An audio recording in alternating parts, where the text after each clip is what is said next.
Devo confessarti un segreto. Quello che indossi costa più di quello che l'hai pagato. Mi chiamo Matteo e nella vita sono un pentito di moda. A 20 anni lavoravo per uno dei più grandi brand del mondo, finché ho fatto una scoperta.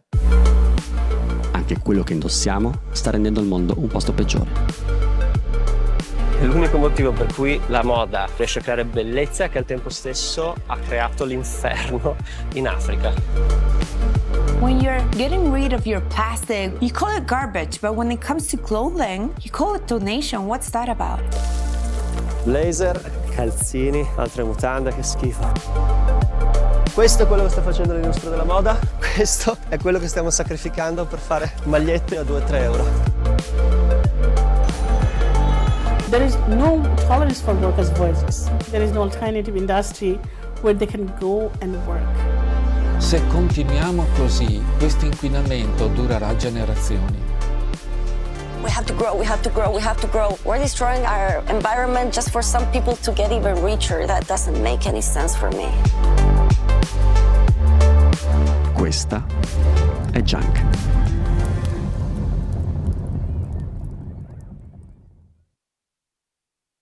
Hi guys. So I'm sure these two need no introduction, but I'll give them a short one anyway. Satoshi on the far end is the founder and creative director of SETCHU, which is a brand that was launched during COVID in 2020, very brave. And it's known for its mix of Italian craftsmanship and British and Japanese influences. His work has been lauded by many magazines, editors, and he also won the LVMH Fashion Prize in 2023.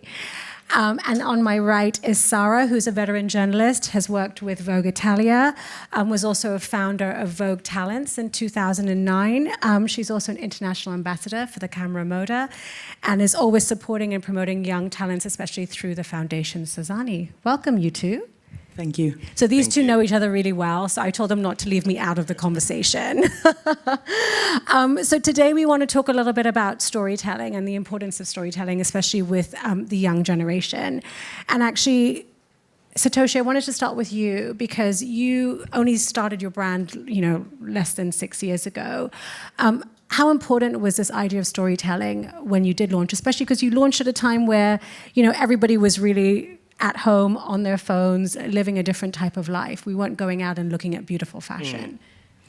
I think it was, in a way, so many bad things happened, but for my personal life was like a best time because I could really talk to myself, like coming up with so many ideas. Storytelling is not to make it, I think should come with creation, like it being real. And if you try to be something, the story become fake. Yeah. Do you see what I mean? So, and if you try to make a story and I try to create something, it become boring. Yeah. So you have to wait for the moment. And then in pandemic time, I had that time doing it. And the good thing is just, yourself, what you like. And you need to create something beautiful around it. And that's the way I think about storytelling.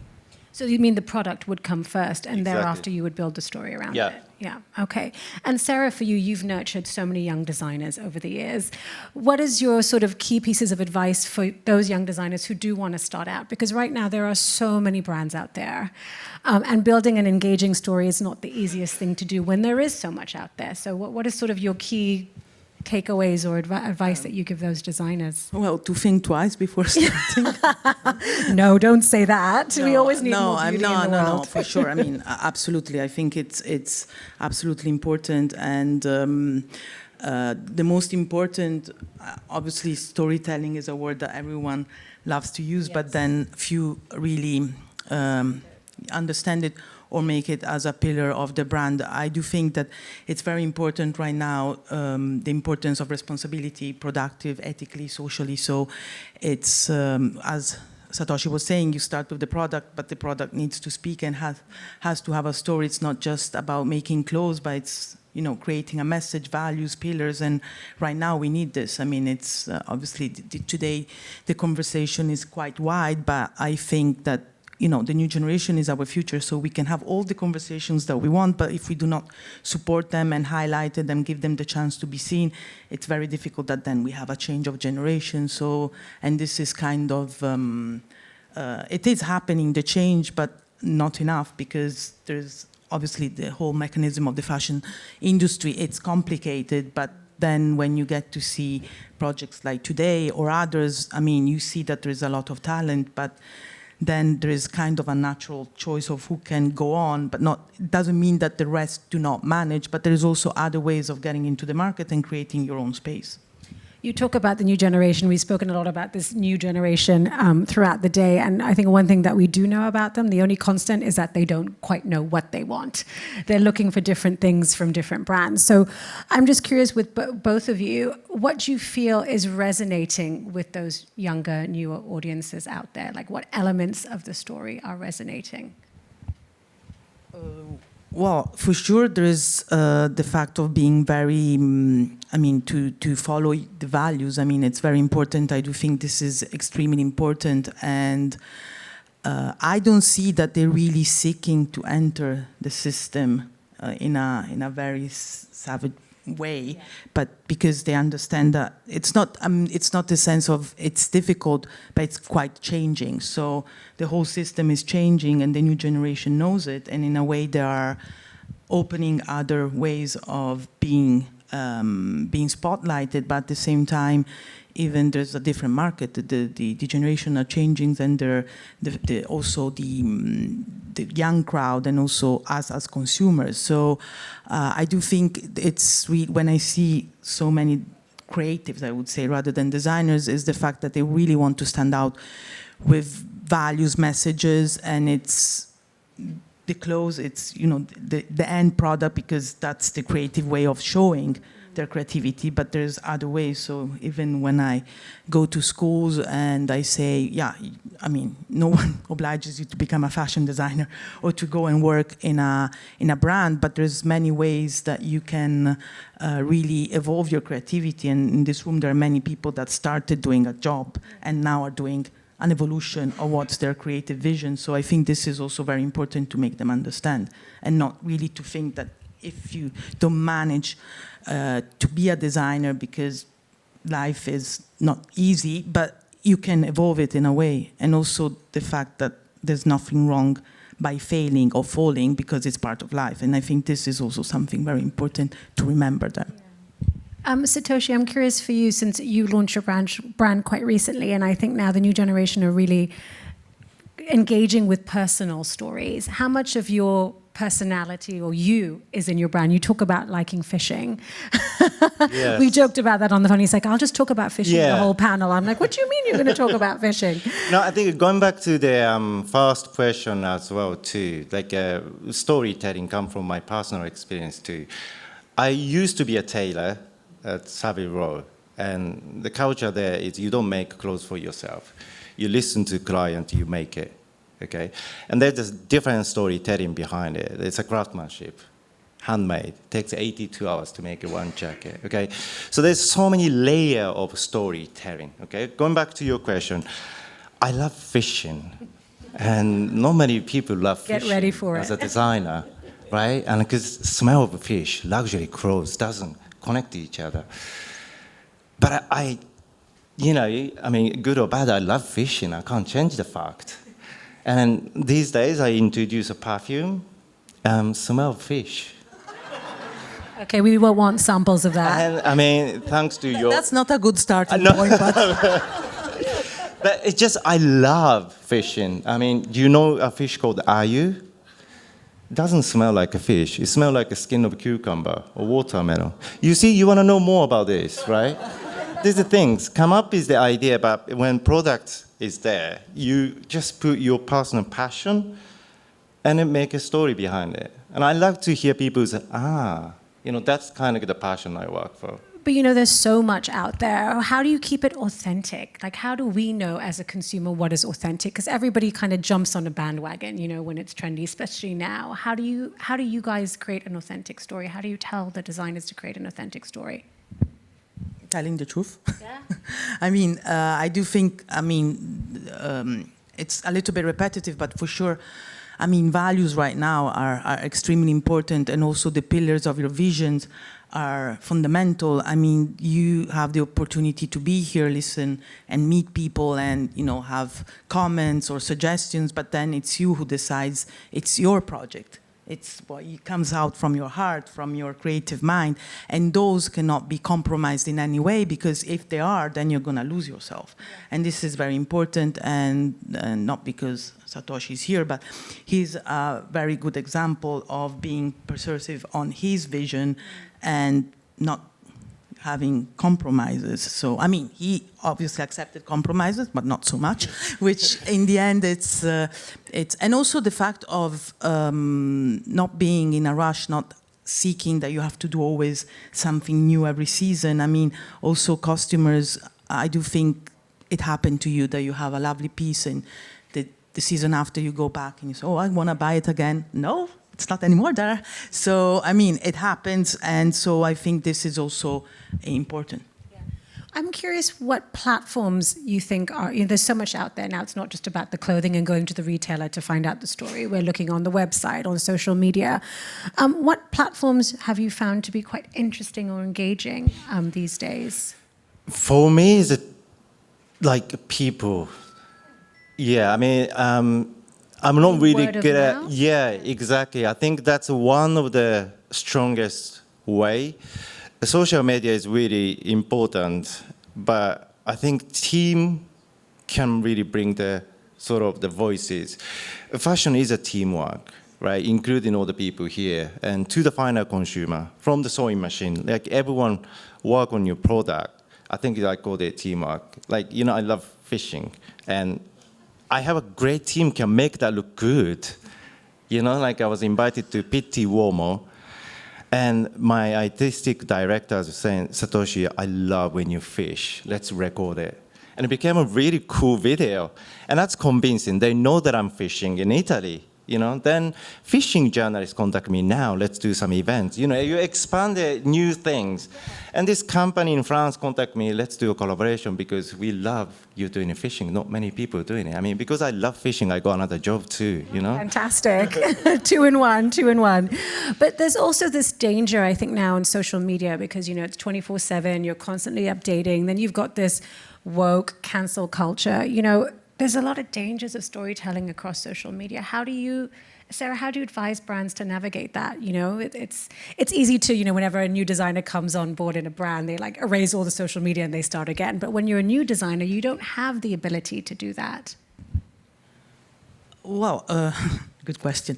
Well, the thing is that social media, I mean, it's something that came up in the last, I would say, 15 years, because I downloaded Instagram in 2011, and for a year I didn't even know how to use it. So it's, I'm of a generation where I started that there was none of this. So, and in the end, there are designers at the same stage, and they're still here, and there are new designers that are starting with the stage of technology and social media.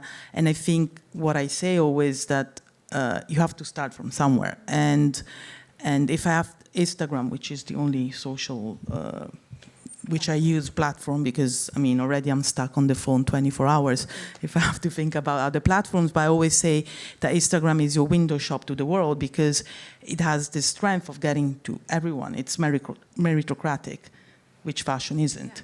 So, because it isn't. We can talk about it, but it's another panel. It's another panel, exactly.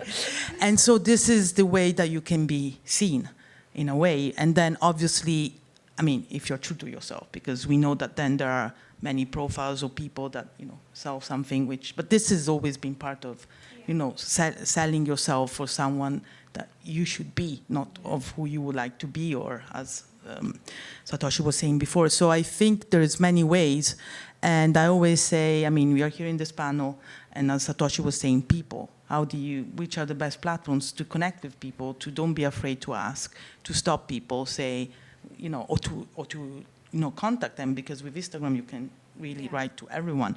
And I think this is something that you always have to remember, because it's the best way to connect people. The worst scenario is they get a no, but I mean, you've tried and trying. So this is something, and always be very passionate about what you do and never, you know, be afraid of asking and also of jumping, because if, as I said, everyone falls or fails, it's part of life. But if it didn't happen, it means that you never tried enough and you're not really probably so passionate about what you're doing. Which doesn't mean that everyone has to fail, but it's gonna happen a critic moment, especially for designers right now, but not because they're not good enough. It's part of life, and so then there has to be a system that needs to support them, and in a way try to help them out. Then, I mean, you cannot take the hand of each designer or the path, but at least at the beginning.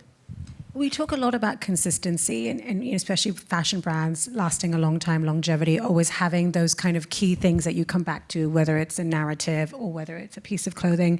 But then we're also talking about, as you expand around the world, that, you know, you have to kind of not customize, but, you know, kind of speak to the domestic market or the new markets. And Satoshi, your brand's still quite young, but as you expand it across the globe, are you also customizing elements of the story or changing parts of the story to kind of resonate with specific markets? Because not everybody's interested in fishing, right? I do upgrade the garment. Our business is really unique. My collection, 80% of my collections are carryover. When I was designer, I used to hate, you know, to listen to the word carryover. Merchandising team comes in, okay, let's work on the carryover. As a designer working for a company, okay, what do you mean? Like, I don't need to design anything new. You know, it's like, so I didn't like the carryover. But then after I lived in so many different cities, New York, Paris, London, okay, everyone loves something similar. Yeah. And, you know, like a simple black jacket, okay, white T-shirt. And now I understand the importance of carryover, like, you know, Birkin bag. That's a carryover. And this is something I took it for my branding. I'm proud of my carryover because I can train my factory. I tell my clients, and being really honest too, I mean, if you don't want to buy, wait for another 5 years, quality might be better. But at the same time, we might lose handmade. So it's up to you to decide it. But then, you know, season by season, I make it lighter version. For example, the summer in Japan is crazy hot. And my Japanese market is really becoming big. Then I make it like lighter fabric version. Or, I mean, this one is a carryover. You got a button inside, you can turn this jacket into shorter lengths. So this kind of small upgrade is what I do. Because I love to listen to people. You know, if they ask me something, I'm happy to adjust it. Is craftsmanship a really key part of your story today? I mean, this is the reason why I live in Italy. I think the two countries has a big like industry is really China and Italy. And I have produced clothes everywhere in the world, even in China as well, with different careers. Now I'm in Italy. It's a really competition. Like I'm really competing with the brand everyone knows. You know, if I found something, everyone comes.